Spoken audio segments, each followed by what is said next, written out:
Hello and welcome to InBox. I'm Rosie Raw. Today we will introduce you to 3 people whose lives were changed by an unforeseen circumstance. From a pastime to a profession, that's David Patchen's story. For more than 20 years, he labored in a tech job. Then an unexpected opportunity enabled him to transform his true passion into a full-time job. Next, after having a successful career in the film and television industry, Sasha Lee gave up the big screen to help save her daughter's life, and she discovered the ancient Chinese practice of Feng Shui. And last, flowers, applause, and adoring audience, all for Liu Wang, an accomplished martial arts artist and performer, until he decided he wanted something even better, and he found it in front of a group of children. Stay tuned and we will be right back.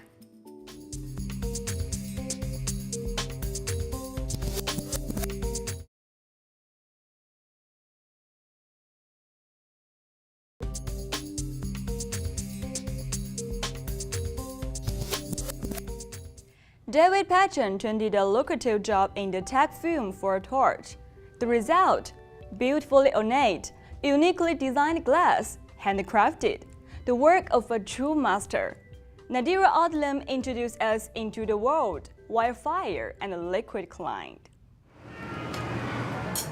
David Patchen, a technology marketing pro for more than 20 years, decided to put down his mouse and pick up a torch to become a glass artist after visiting public glass in San Francisco, California. I saw a demonstration and I signed up for a beginning glass blowing class. It was just something I had always wanted to do, and I absolutely fell in love with it. Earlier in David's career, he attended prestigious Pilchuck Glass School and traveled to Murano, Italy to study with Afro Ciletto, an Italian glass master, in order to improve upon his glass techniques. When I was invited to go visit Afro Ciletto's studio in Murano, I got to see him doing all of these techniques. So I got to see the right way, the easiest way, the smartest way to do all of the things that I'd been struggling with, and it really changed my technique. In 2010, David was awarded an art residency by the Culture Foundation in Seto City, Japan. David's time in Japan included lecturing, demonstrations, and creating glass artwork. Nathan Watson, the executive director of Public Glass, has watched David's work evolve over the years. His work with all the patterning has gotten more and more complex over the years, and the way he puts his patterns inside the pieces and hides the pattern and then shows the pattern, he cuts the pieces open and folds them back. The way that he combines pattern and form is just so special. For every pattern there's a perfect form, and David finds a balance in those things. And I would say that's his main, that's what makes it special. So I find glass really interesting material to work with, because when you pull it out of the furnace at 2100 degrees, it's the consistency of honey. But as it gives off heat, and it's always giving off heat, it changes. And so it goes from this liquid to kind of almost like a pudding, and then it will solidify. David's work can be found in upscale galleries around the world and online. Brian Jaden, an art sales expert at Gumps Gallery in San Francisco, California, explains why David's work is so valuable. Yeah, this is a really unique piece because of all the different Marini chips and caning in there. So you really don't, I've only seen about 2 pieces like this. There's a lot of detail in there. This is more in the higher price range. From the showroom floor of upscale galleries to the home of art collectors, David's work is making a mark in the glass art world. Jeff Hortz, an art collector of David's work, invited me to his home to answer the big question. What makes a piece like this worth $5,000? Number one is you can't replicate it. I wanted to do a comparison with other glass makers, and no one really makes these pieces. So the basis of how I start making work is by pulling what's called cane. So what I do is I generally layer color over white, molten color over hot white glass. And then we layer that a couple of times with clear glass, and we hook 2 pipes up to it and we stretch it down the hallway. And that creates glass cane. Once the cane is made, it then cools, and I will cut it up and I will incorporate it into the complex patterns that we create, which are called morini. Once the Moranian chips have been laid out, they are ready to be reheated, fused together, and rolled into glass to create vibrant colors and patterns.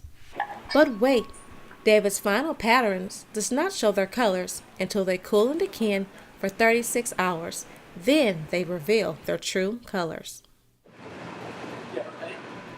Although David is the mastermind behind each piece, making glass art is not a one-man show.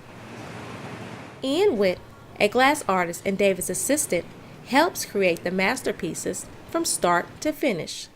I'm pretty much Dave's right-hand man or third arm. Call it what you will, because glassblowing in itself is a process of art that you can't really do by yourself, because there's certain things that I have to do while he's doing other things in the glassblowing process, because the timing of heats pretty much have to be almost just right for the process to work. David and Ian go back and forth for hours in extreme heat to ensure perfection and to create exquisite glass art. So I'm kind of amazed that I found glass. It's a completely random profession, especially given my background. In the beginning, it was a hobby, became a really true passion, and is how I'm spending my life. David Patchen, a man full of vision and passion, took a rare hobby and turned it into a magnificent career, producing masterpieces which are loved throughout the world.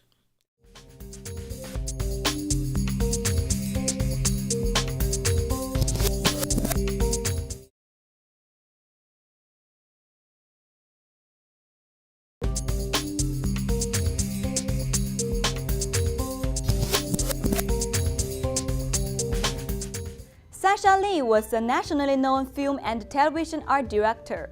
Her credits include some of the most popular shows and movies.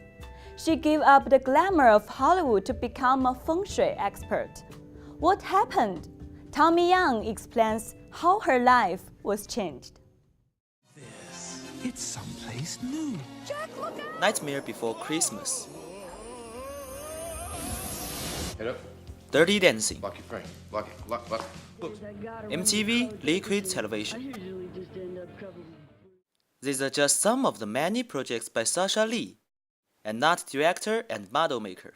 I worked on lots of movies, lots of television shows, lots of advertising, promotion, commercials.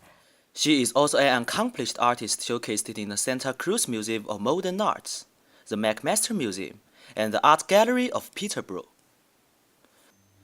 Her life seemed to be very smooth and successful, but all that changed dramatically when her daughter, Zoe, became sick. My daughter was about 10 years old. We discovered that she had a cyst growing in her ovary. And, I was very, very shocked when I first, found out. So we went through all the testing, and she had the surgery, and the following year, she had another one at the same location. And then the following year, it came back.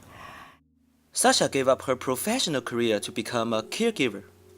After a few years of trying different Western medical treatments, Zoe was still sick and Sasha frustrated.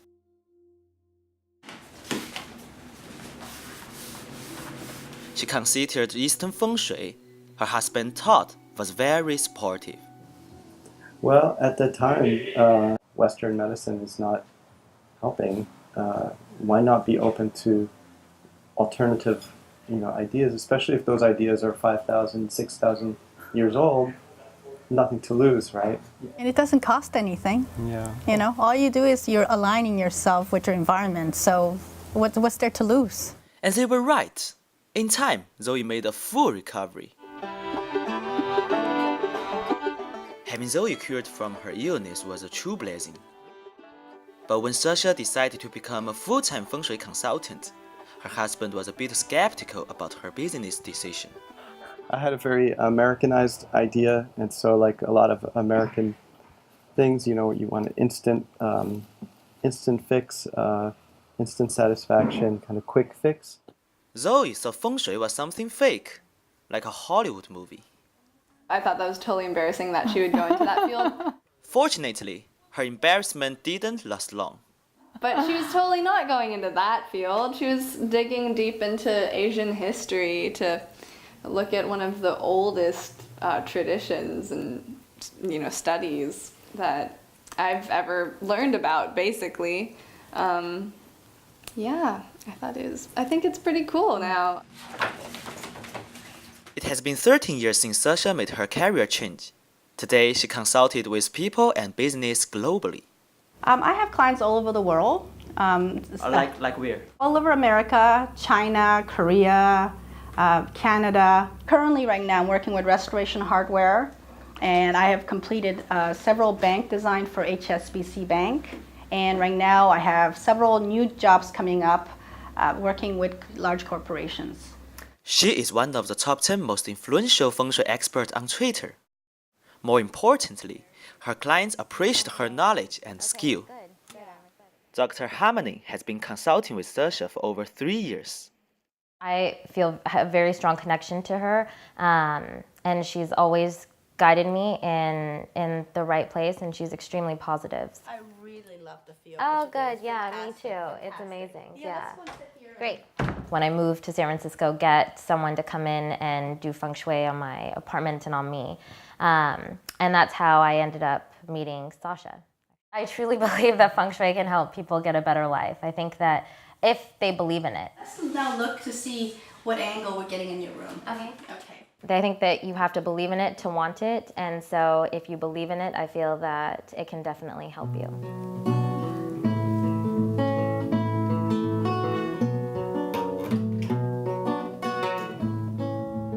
Well, personally for me, I think that learning feng shui and practicing feng shui has really helped my family a great deal and myself to understand myself and how to create a harmonious home for myself and my family. And also it's a fantastic career, so I'm really, really pleased that I continued with it. Leaves that fall free from pavement. Feng shui is a key to happiness, and it could help anybody. And everybody should know a little bit of feng shui. The coast or forest, for to gaze over the sea.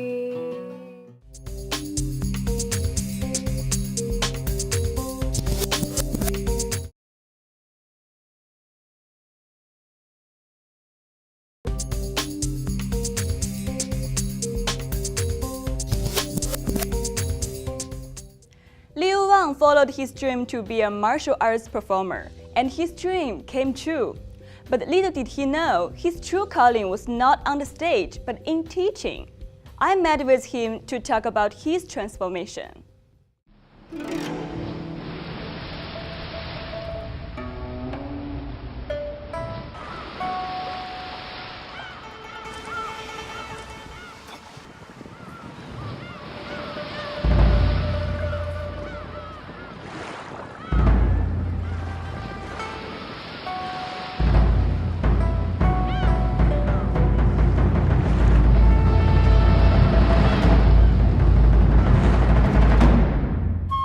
The term Kung Fu refers to the martial arts of China. Kung Fu originated in a place called the Shaolin Temple, where monks practiced Kung Fu for health and self-defense during their quest for enlightenment. There are a lot of different kinds of Chinese Kung Fu, such like snake style, drunken style, tiger style, and mantis style. Recently, due to the spirit of Chinese martial arts culture, has been spread very widely all over the world. More and more people in America choose to learn Kung Fu. I've been in more like more stronger, and I could defend myself more often. And I don't let anyone bully me anymore. If someone tries to attack me, then I can defend myself. That's why I protect my family. Leo is a Kung Fu teacher in San Francisco, and Kung Fu actually has become a part of his life. It's been almost 20 years since I started practicing martial arts at the age of 8. Though becoming a Kung Fu teacher wasn't Leo's initial aspiration. I like to perform on stage. In fact, my dream job was to be a martial arts actor. Leo became a theater actor in Beijing, and his show Kung Fu Dream was very successful. He went on a performance tour in the US and Canada, and by then, the play was supposed to get to Broadway. Either I stayed in Beijing with that play and then traveled to Chicago's Broadway the following year, or I'd come to the US to teach. During that time, I felt very uncertain. But one thing helped Leo made up his mind. The first time I performed in the US, I was practicing combat with a friend, when suddenly, his broadsword caught me by surprise and cut my head right here. I was rushed to the ER. Later, while I was lying in bed in the hospital, I kept thinking, well, now I'm hurt, but I am still young enough to bounce back quickly and keep practicing martial arts. But if I continue in this line of work, there's a good chance my body will not be able to do martial arts when I'm older. After that, Leo packed his bag and came to US to become a Kung Fu teacher. However, it was not so easy at first.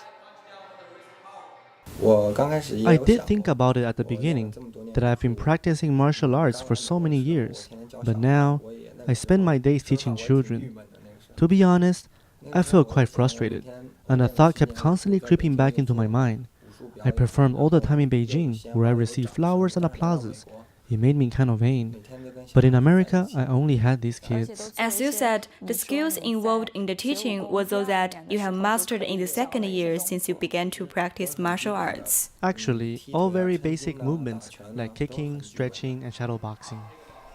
But slowly, all his frustration dissipated through the love and affection he received from his students.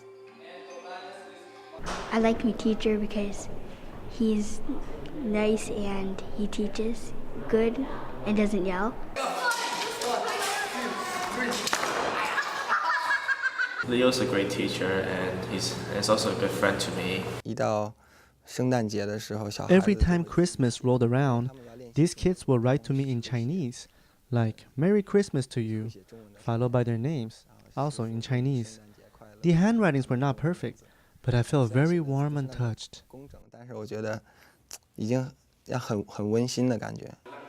Her name is Grace Low, and she is 65 years old.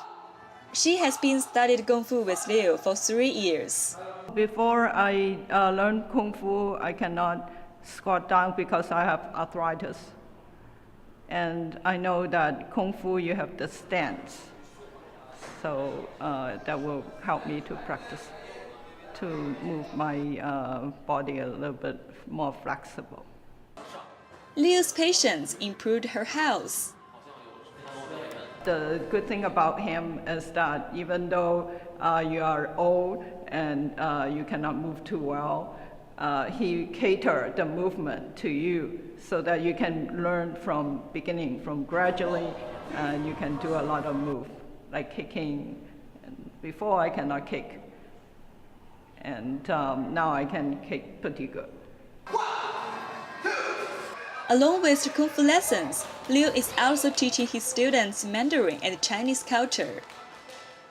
I've been teaching them some simple Chinese after every session. I will ask them to say, learn Kung Fu, no fighting, and for self-defense. Martial arts is part of Chinese traditional culture. As a person from China, I think when teaching martial arts in the US, I have the responsibility to pass on something more, not only martial arts itself, but the culture and the language.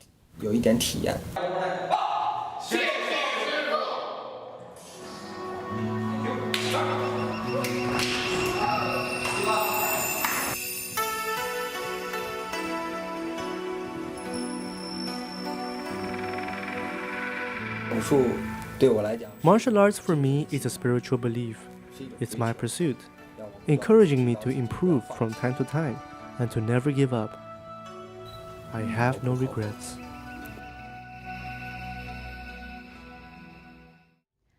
Whether planned or not, change is an inevitable part of our lives. And along the way, you may discover where your passion truly lies. Thanks for watching today's InBox. See you next time.